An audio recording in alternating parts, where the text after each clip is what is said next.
Michael, how are you?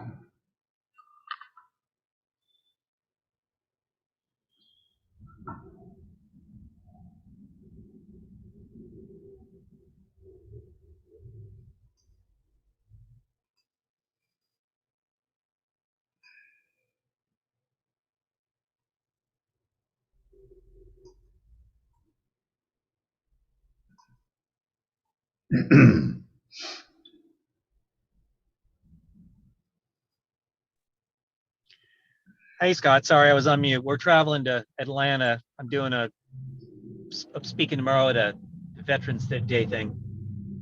Oh, excellent, excellent. How have you been? Pretty good overall.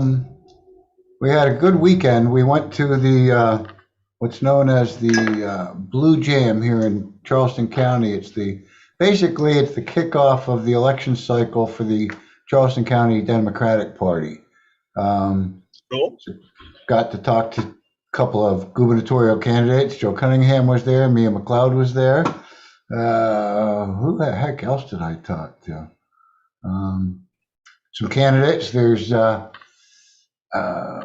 Actually, I didn't talk to him, but I talked to his people. Judd. Let me see if I can find his name in here.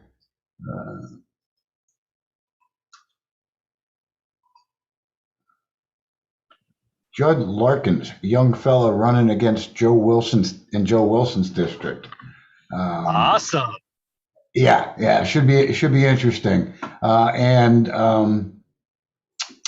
where's my notes here?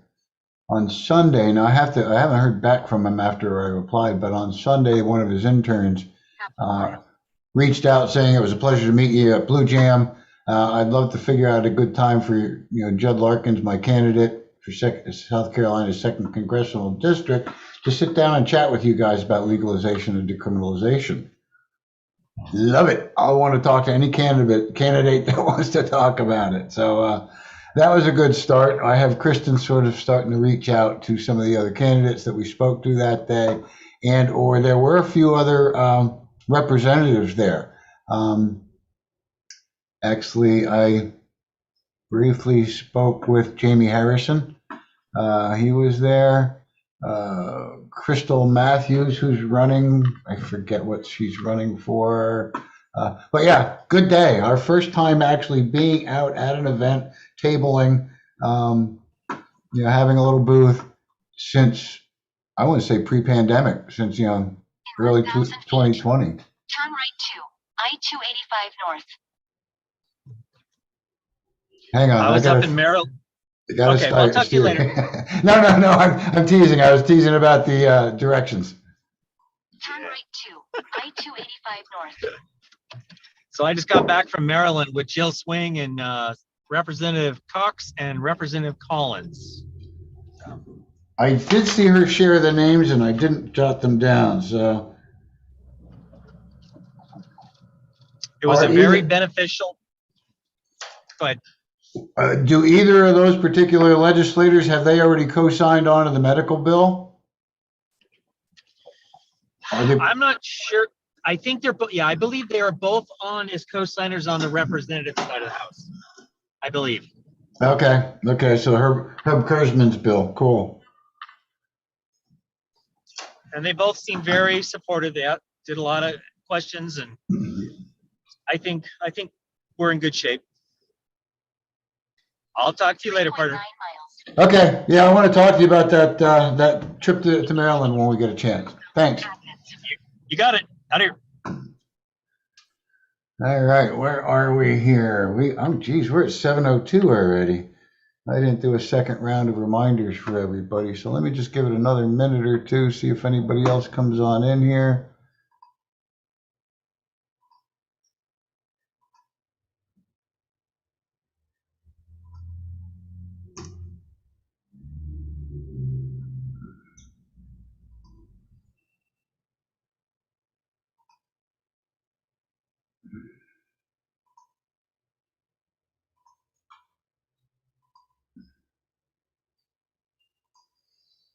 Who else can I pest here?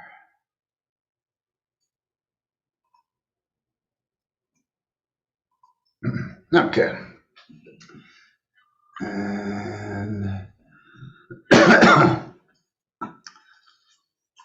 let me just kind of figure out where I am here, and we are already at 7:03 and a half-ish according to world clock, so we'll kind of start getting things rolling here, and then hopefully we get some folks joining in as we chat. First, I'm going to start by welcoming everybody to the our meeting here, our Zoom meeting. All of our meetings are an environment of education and awareness and are not an open market for the sale, purchase, or distribution of cannabis. We do not encourage or condone illegal behavior of any kind.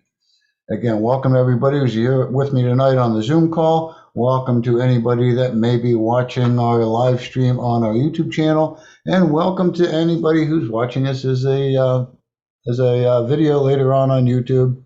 Thank you for watching. Bringing up YouTube, I always like to mention that during our live stream, we are not monitoring the comment section on YouTube. So if you do have any questions, comments, or concerns, please leave them in the comment section down below, off to the side, wherever it is.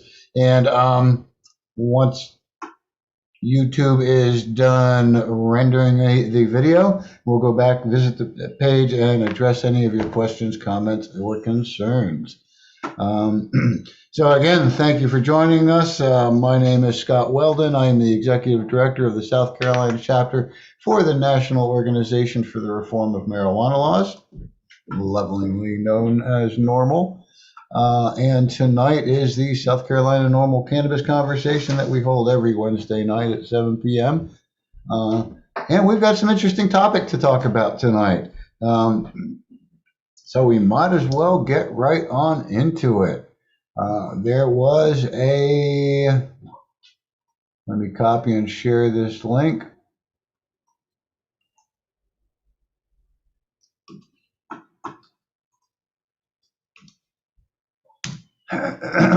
There was a news article published on 5 days ago, November 5th, 2021.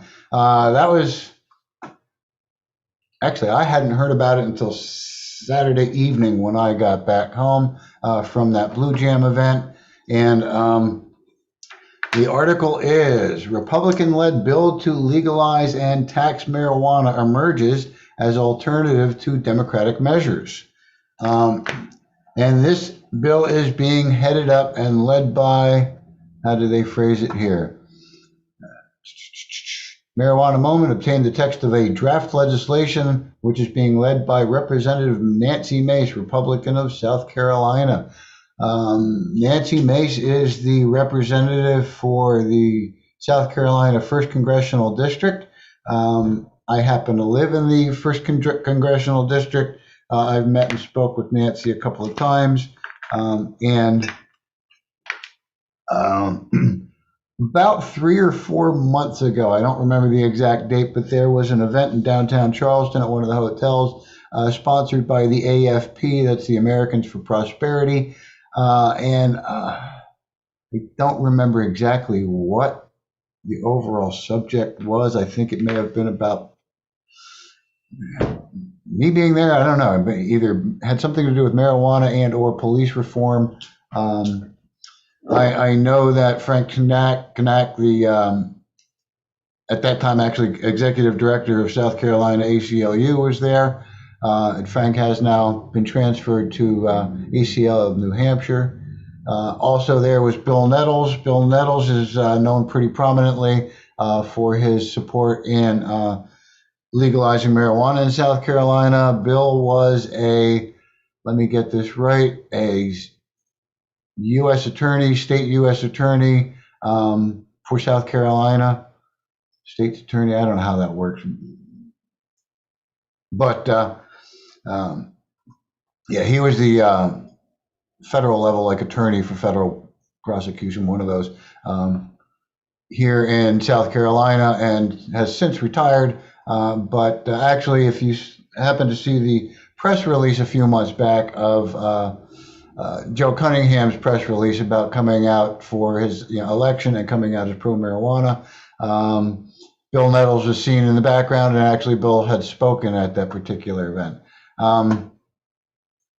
Anyway, a number of people were on the panel, and Nancy Mace was also on the panel, or my local congressional representative here in Charleston.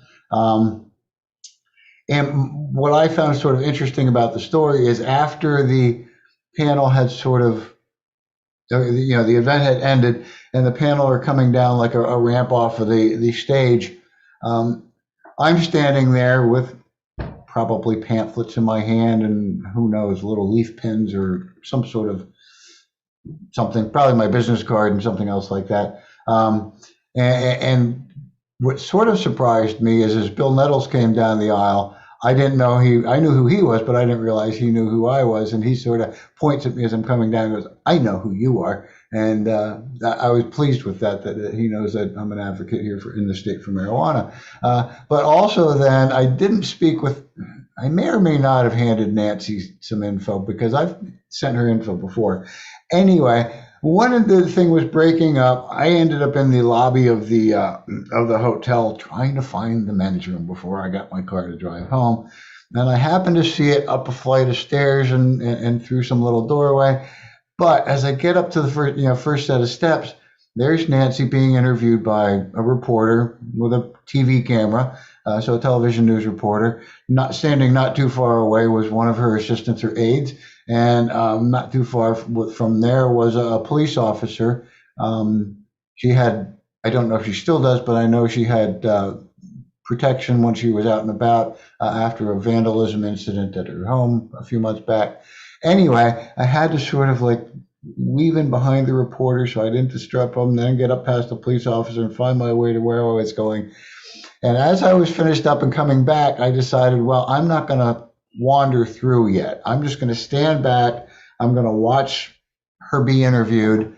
So I stood back in the doorway, just sort of behind where the police officer was. And as the interview ended, I thought, well, now it's my time to move. I can come scoot through and get out of their way. And as I'm coming down these first steps past the police officer, Nancy recognized me, stops me and says, hey, Scott, I want to introduce you to, and be quite honest with you, I don't remember his name, but introduced me to her aide. And then she went about and sort of finished getting her things together as the aide and I took a few minutes to chat. And at that time, this is like I say, maybe 3 or 4 months ago, he alluded to Nancy working on something marijuana related, and that it was going to be a pro marijuana related, I would assume, legislation. So this report came out last Friday. On Tuesday, I had a meeting with National, and it's my understanding through our political director that this was actually not supposed to have been released yet. It was leaked by some other advocacy group of some sort. But anyway, it's out there. And as I mentioned before, and we've talked about these a number of times, this is a legislative draft. I shared the link for it in the chat. If anybody needs me to share it again, I will. Basically, it's not a real big long article. So we'll take a few minutes and we'll go through it. I'm going to go ahead and share screen with you.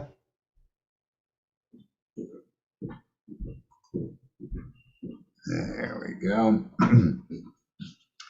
And again, this is an article from Marijuana Moment, published 5 days ago, November 5th, titled Republican-Led Bill to Legalize and Tax Marijuana Emerges as Alternative to Democratic Measures. A new Republican-led congressional marijuana legalization bill is imminent, Marijuana Moment has learned. The measure is being framed by advocates as a compromise between simple descheduling as proposed by other GOP lawmakers and wide-ranging comprehensive legislation that Democratic leaders are championing. So what they're talking about here is there is a Republican bill. I don't have it in front of me. Again, I believe it's in the House to deschedule, and that's like it. There is no sort of social equities involved. And then, of course, many of us know the House version of the MORE Act, and that is the Marijuana Expungement and Opportunity and Reinvestment Act. I got the letters mixed up. And the Senate version, I always call it COA now, the Cannabis Administration and Opportunity Act. Both of those two are, both Moore and COA are democratically sponsored. And so this is the first Republican-sponsored, or will be, legislation to deschedule, as it mentions in here, that also contains some, let's see if I can find the way they're wording it here.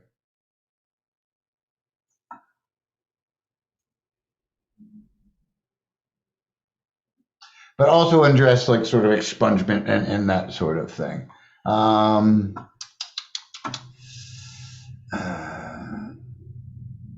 I'm just going to scan it because I don't want to read the whole article directly to you. You guys can always go read it when you want to.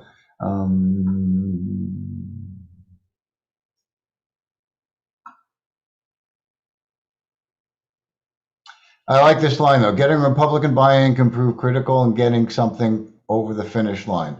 And the Mace measure seems aimed at appealing to the state's rights and business interests of conservative colleagues on her side of the aisle, while also incorporating some restorative justice, that's the words I was looking for, restorative justice and tax elements largely favored by progressives.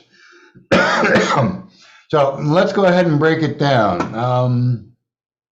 Maybe open up my chat window. If you have any questions or comments, go ahead and drop them in the chat. And I'm going to sort of look at this section here. Here's a rundown of the details based on the draft legislation. We've talked about these before. Draft legislation. It is not a proposed bill yet. They're still working on it. Somewhere in here, I think it mentioned that it's being passed around, some of her colleagues for finalization. But summary from what Marijuana Moment can obtain. And I believe it's a 118-page document or something like that altogether. Cannabis would be federally descheduled and treated in a manner similar to alcohol, something we've been asking for a long time. A 3.75% excise tax will be imposed on cannabis sales. Revenue would support grant programs for community reentry, which again would have probably expungement. Actually, it talks expungement a little lower. Law enforcement and small business administration aid for newly licensed businesses. So that's what they intend that excise tax to go towards. The Treasury Department's Alcohol, Tobacco, and Tax and Trade Bureau, the TTB, would be the chief regulator for marijuana with respect to interstate commerce. That's the same organization that's mentioned in, I believe, both the MORE Act and COA. The Food and Drug Administration would be limited in its regulatory authority, with the intent being that it would have no more control over cannabis than it does for alcohol, except when it comes to medical cannabis. The agency could prescribe serving sizes, certify designated state medical cannabis products, and approve and regulate pharmaceuticals derived from marijuana, but could not ban the use of cannabis or its derivatives in non-drug applications like a designated state medical cannabis products, dietary supplements, foods, beverages, non-drug topicals, or cosmetics. So, again, they would treat it, when it's being used as medical marijuana, as medicine. Outside of that, they're not doing anything to ban it. Basically, how they treat a lot of homeopathic and herbal type remedies. Raw cannabis would be considered an agricultural commodity regulated by the U.S. Department of Agriculture, which again is something I've said for a long time. It is a plant. It should be regulated by the USDA. The legislation would grandfather existing state licensed cannabis operators into this financial scheme to ensure continued patient access and incentivize participation in the legal market. Again, that's something we hear about from time to time, especially out in California. I hear about it, where the black market is still pretty strong and prevalent. the cannabis for recreational use isn't subject to the high taxes on the black market as it is on the legal market. But people are trying to be frugal.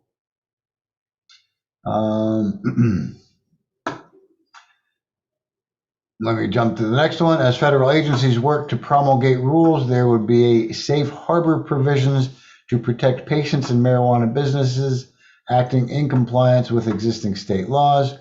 People with certain federal cannabis convictions, no, I'm sorry, I'll go to the next one. People with certain federal cannabis convictions that were nonviolent would be eligible for expungements. Now, I want to point out here that mentions strictly federal cannabis convictions. Of cannabis convictions, federal cannabis convictions make up about 5%. So about 95% of cannabis convictions are state level. And that's why I'm not sure about that tax and the reentry stuff on this. I'll have to look into it further. But one of the things I did like about some of the other COA and more is that they do address funding or helping to fund expungements at state level as well. To prevent youth use, there would be a mandatory 21 age limit for recreational cannabis, and the bill also prescribes certain restrictions on things like advertising. Again, very much like alcohol and tobacco, a lot of restrictions on the advertising, age limits. Interesting that this is sort of interesting side note. I did notice that in the news cycle today, I noticed here in South Carolina, Todd Rutherford, Democrat from, I forget what county, has just sponsored a bill to lower the drinking age to 18. And I didn't, again, I'm too old to care about drinking age. So I didn't know it was 21 here in the state, to be quite honest with you. And I've seen some interesting commentary on that going back and forth. Also, next one here, the SBA, which is the Small Business Administration, would need to treat marijuana businesses the same as other regulated markets like it does for alcohol companies, for example. A good example for that, I would believe, is like the craft brewing market. The SBA is definitely a good resource for small businesses like these craft brewers. And I see in the future of cannabis a very similar kind of market for craft growers and craft cannabis products grown right here in South Carolina. The measure also stipulates that veterans can't face discrimination in federal hiring due to cannabis use. The doctors with the U.S. Department of Veterans Affairs, the VA, would be specifically authorized to issue recommendations for medical cannabis for veterans. She's a vet. She's also aware of there's other bills that sort of try and address this separately. I must say I'm very glad that that's part of this bill. Next one, federal agencies could continue to drug test for marijuana. Not one of my favorite parts about it. I've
All right, let's see if I can get everybody back here. Sorry about that, folks. My machine locked up and I had to reboot it.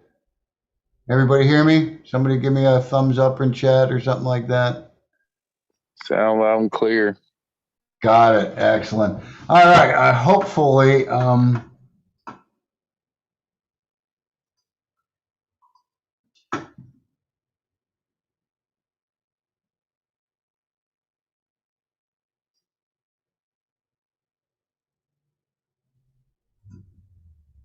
right, hang on a second. I want to turn back on my share. I don't think that came back on. There we go.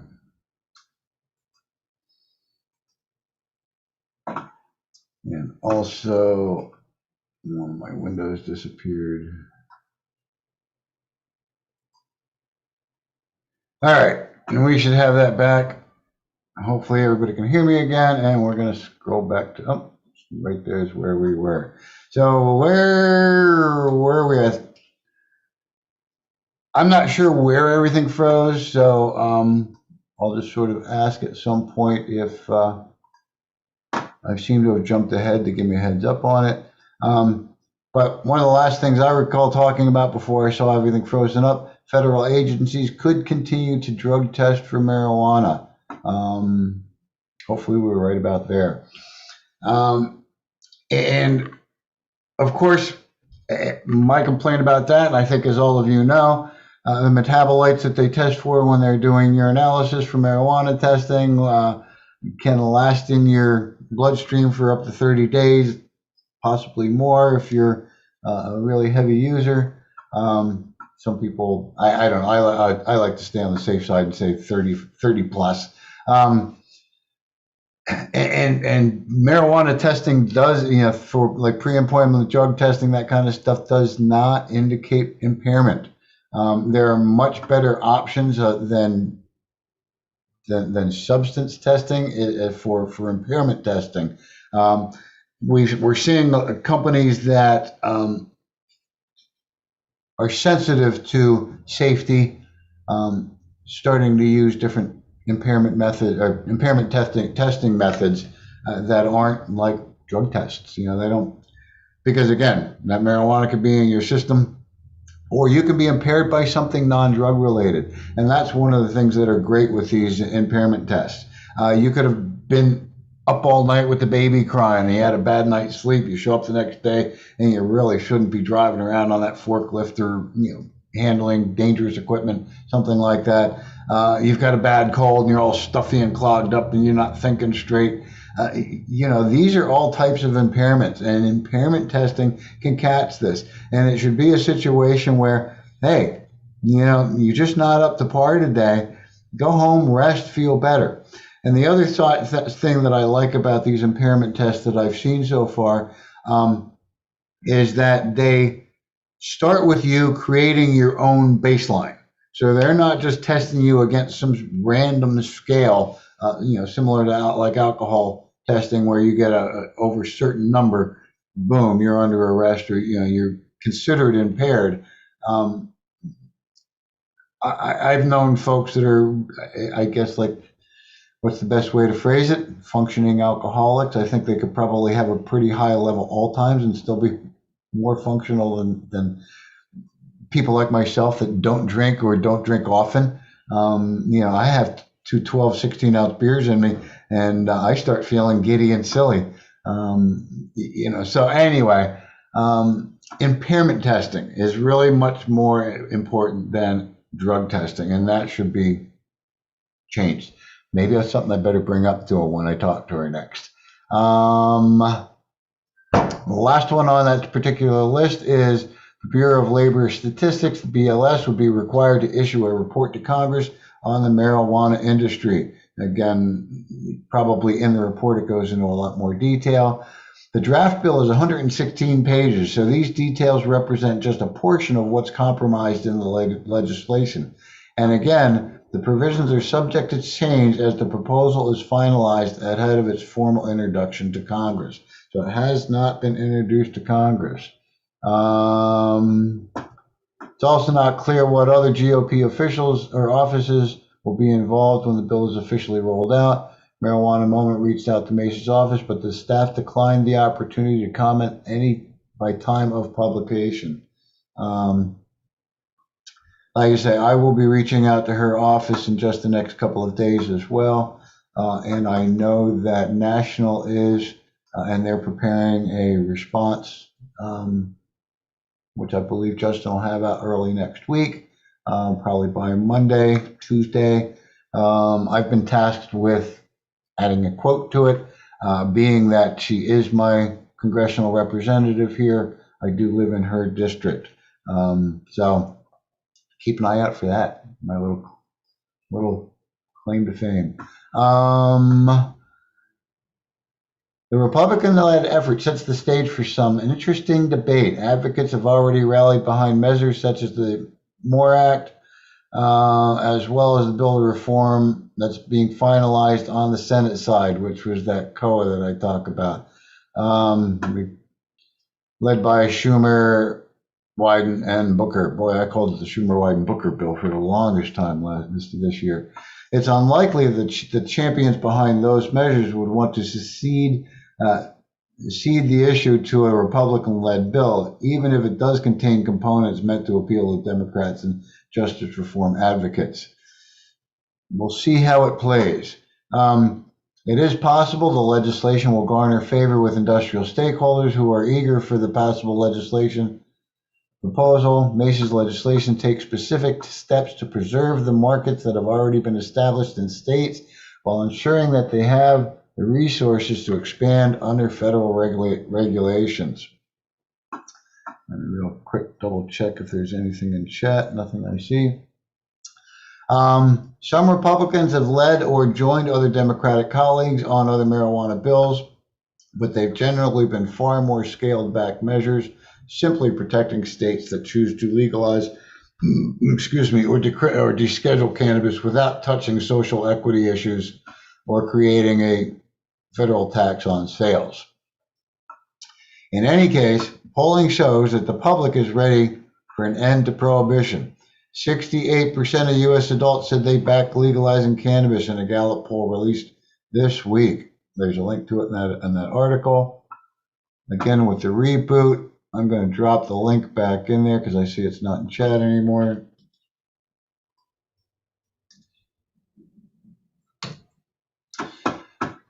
All right. And that includes majorities of Democrats, Republicans, and independents. As we've said many times before, this is a nonpartisan issue for as far as the voters are concerned. And I have seen a little pushback on some comments and things like that on Mace's bill, claiming she's just not conservative enough. But I'm not quite sure why, having that social equity component in there is necessarily a liberal thing. I don't view it that way. If it's no longer a crime, why not expunge the records? Why continue to allow those harms to go on? Because again, if you can't expunge the record, you're going to have trouble if you want to try and get student loans. You're going to have trouble if you want to get public housing. It can affect you if you're having child custody issues. A lot of things that it can affect, and so why continue punishing people if it's no longer a crime? So again, I don't view that as a partisan issue, and I'm not quite sure why some people do. But hopefully we get that clarified as we move forward. Let me drop down here just a little bit further. Despite that support, President Joe Biden continues to oppose adult use legalization. Joe is rescheduled to schedule, I think, 3 or something like that. He just doesn't get it. Rescheduling is not decriminalization. It still includes penalties. He doesn't get it. That's all I can say. Instead, he's supportive of more modest proposals to federally decriminalize cannabis, and that's bullshit because he's looking to reschedule, not federally decriminalize. And rescheduling is not decriminalization. Legalize the plant for medical use and let states set their own policies.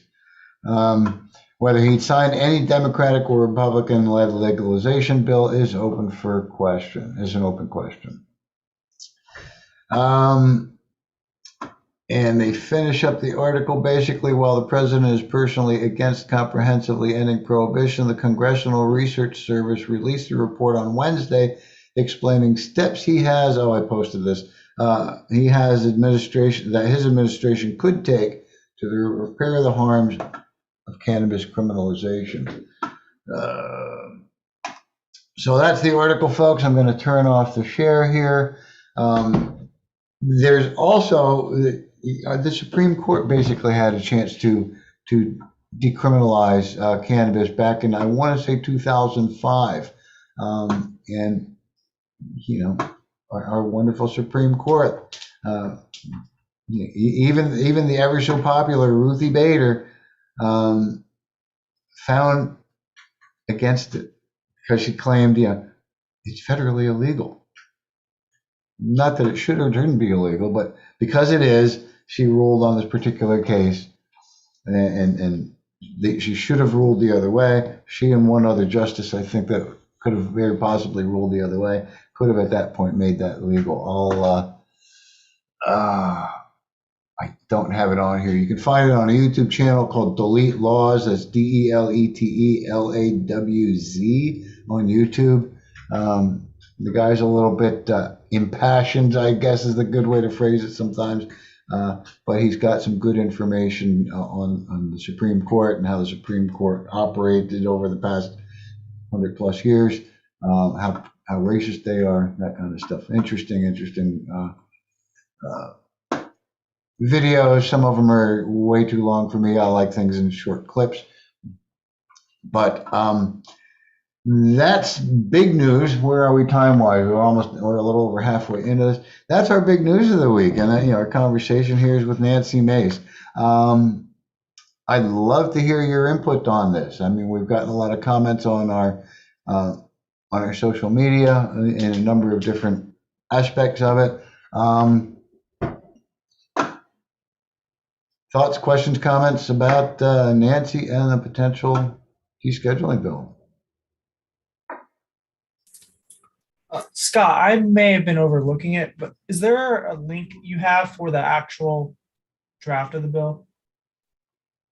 No, I do not. All I have is this article. This is all I found on it so far. And I think the reason is that, again, this was leaked. This was not supposed to be released yet. Oh gosh, I forget his name now. He writes a lot for Marijuana Moment, but I think he somehow or another released the info.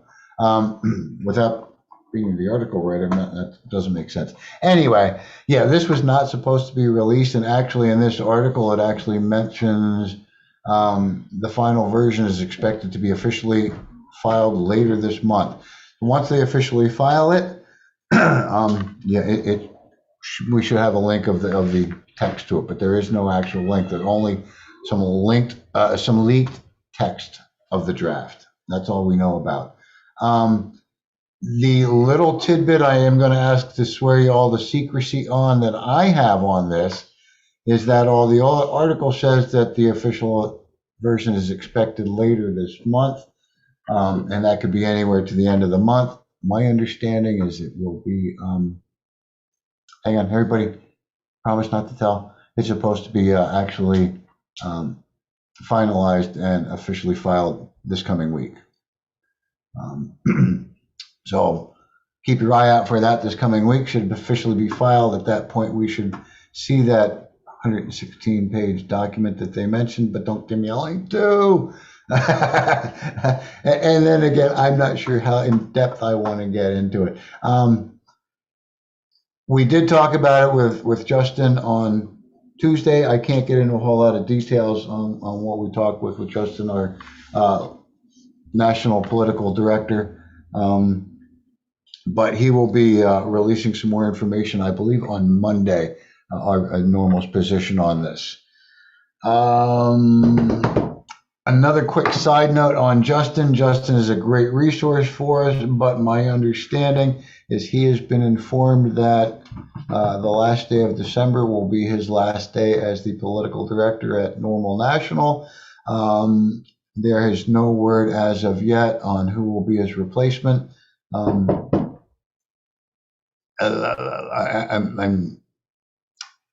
a little anxious, I guess, about it because I've gotten comfortable working with Justin. I don't know who his replacement's going to be, and we're just kicking off basically a political cycle. We just ended the November election, and things are kicking off for the upcoming. DJ Josh is going to be the new political director at National and Normal. Cool. Should be interesting. But yeah, he gave a little bit of update on I guess maybe some thought process behind this upcoming legislation, and potential way of getting it across the finish line. So anyway, the other little tidbit of information I got then, I think just a day or two ago, is now Nancy Mace, who will be up for re-election in November 2022. There is a candidate from Mount Pleasant who is trying to oppose her. I reached out to that candidate earlier today, both as a constituent of the district, but also as director of Normal, to see if we could find out what this person's marijuana policy is, if they have one, and if they don't, do they need resources to help develop it? So we'll keep you posted on how that kind of stuff goes. We've noticed a lot of things just in the past, I'm going to say week, less than a week, with things kind of kicking up. What's the way I'm looking for? With the more and more candidates coming on board.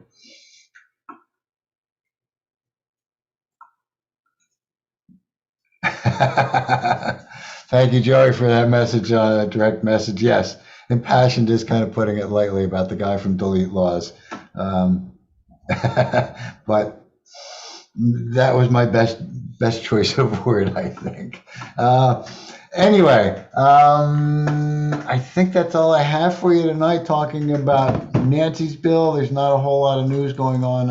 Any other federal stuff that I need that I've been updated on. Let me check my notes from the other conversation.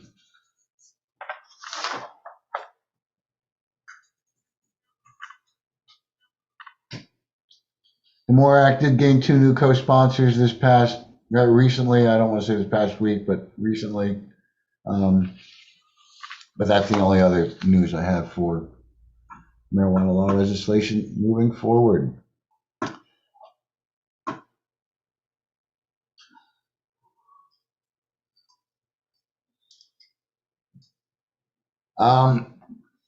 Joey's comment, Mace's bill is just about perfect, isn't it? I haven't, like I said, we haven't seen the whole thing, so it'd be definitely interesting to see. It's the best Republican sponsored descheduling bill I've seen. I'm very hopeful for it, to be quite honest with you. I don't think it's as complicated as like COA, and COA's taxes are definitely higher. So yeah, it's not too bad. Can't complain. Like I said, I'm really looking forward to kind of seeing the whole thing so you get a little clearer picture on it. But I'm hopeful. I'm hopeful that it gets a shot moving forward and that it gets support.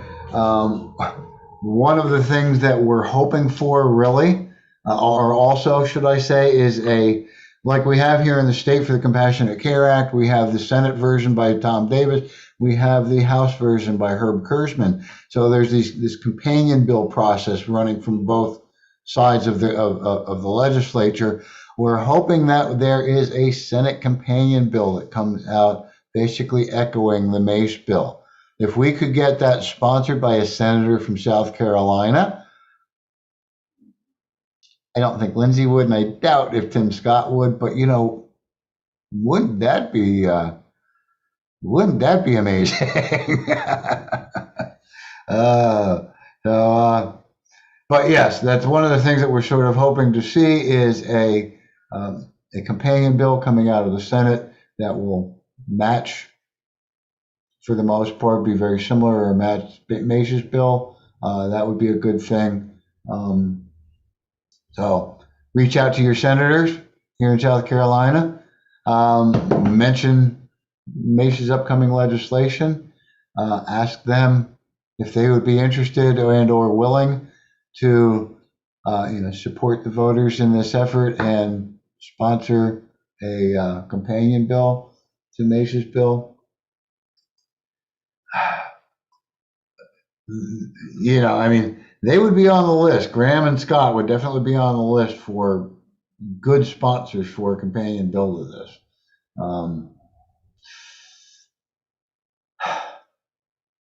Anyway. Yes, Joy, I'm going to go back to it. Yes, very good bill. Very good bill. I can't nitpick it at this point. Like I said, my only downside is the testing. I understand some of the testing, but again, it needs to be modified to impairment testing. I definitely don't want people on the job that are going to endanger themselves or others, or potentially mess up in the job and create a dangerous product for the public.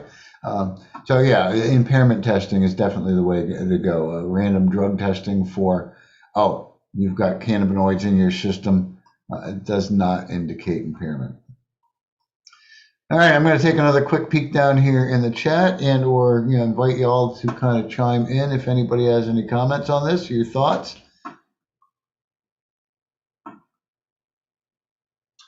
I'm going to check my messages here real quick as well.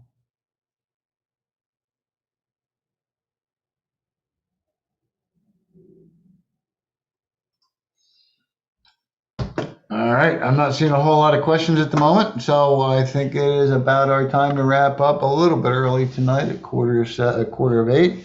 But I think it's been a great conversation. I know Joey on one of the social medias has said, wouldn't it be great to have Mace on our call? We're looking into it. Matter of fact, I know that Justin's going to be talking to her and her people very soon. He asked me, is there anything I wanted to cue him up on? I'm like, yes, our cannabis conversation is a good opportunity if she wants to talk about it. So he will mention that to her, and I will as well. I'm not expecting really to see a whole bunch in the way of candidates joining our conversation until we really get closer to election days.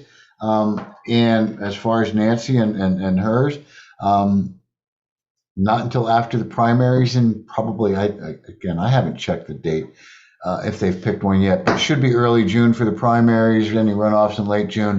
So I don't really expect Nancy's campaign to start getting fired up and getting really active until after the primaries, when she then has a selected opponent, if she has one. Like I say, at this point, we have seen she has a candidate running against her in this Dr. Annie Andrews out of Mount Pleasant. I was questioned about, does she seem like a good contender? And she's got no political background that I've noticed, so it may be a non-issue for Nancy's campaign. But anyway, I've reached out to the candidate just to find out their marijuana position. But yeah, I don't expect to have anybody be joining in on the calls like Nancy until maybe we're heating up toward the generals. So, July, August, and rolling up to the November elections. Probably the closer to the date, the more chance we'll have on having some people on. Maybe we'll even be able to come up with some sort of a roundtable type conversation. So we'll keep you posted as we get those moving forward. I expect really closer to after the turn of the year and after the legislature kicks off in January, starting to see some of the primary candidates coming on board and wanting to chat on our conversation before the June primaries. So probably March, April, May, we're going to be seeing some of that kind of stuff. But yes, I'll keep the feelers out there. My goal is to get as many candidates and or legislators onto our calls and get them talking directly to our supporters from here. Anyway, that is about all I have for you tonight. I am going to do one more shameless plug here. Tomorrow is Veterans Day. And I'm dropping a link in the chat. We are taking pre-orders on our South Carolina normal dog tags. We'll be ordering them up. They'll be available and shipped to you before Christmas time. They make a great little Christmas gift. I thought they were kind of neat. They have South Carolina normal, legalized marijuana, drug war veteran stamped onto them. Also an embossed marijuana leaf on the dog tags. So if you like, follow the link. You can pre-order, get them for yourself, for loved ones. Great stocking stuffers for the holidays. Also, the other thing is we expect to have our new membership, 2022 memberships available by Thanksgiving Day. So while you're around the Thanksgiving meal with the family or doing it virtually, however you do, please bring up reforming marijuana laws to them and mention our website and hopefully supporting us with a membership and becoming a 2022 member. Keep an eye out for that. We are trying to develop a couple of new packages for our memberships besides our basic sustainers, sort of varied a little bit, and we're looking to do a third one called an activist membership with some extra merch in there, some extra stickers and stuff like that. Otherwise, I've pretty much rambled up before our hour, so I'm going to call it quits for the night. We will be back here again next Wednesday, 7 p.m. By that time, we should have the official, actually, I can't say that. We might have more information on Mace's bill. We may not. So we'll keep you posted on what the topic will be. Next week, we may talk a little bit more about this or move on to some other candidates that we've been talking to. Again, if you feel a need to reach out to me, you can reach out to me through our contact page at scnormal.org. I do respond from time to time through our social media on Facebook and Twitter and Instagram, although sometimes I get lost on all the different messaging apps. And don't forget to subscribe to our newsletter at the bottom of our website, scnormal.org. Go all the way down to the bottom. You can subscribe to our newsletter. Last but not least, don't forget to subscribe to our YouTube channel. So if you do miss our meetings, you can always go and tune in later, fast forward through some of the boring stuff and watch them later and stay posted on what's going on with marijuana in South Carolina. That's it. I think I'm done for the night. I thank you all again for joining me here. Look for us again next Wednesday at 7 p.m.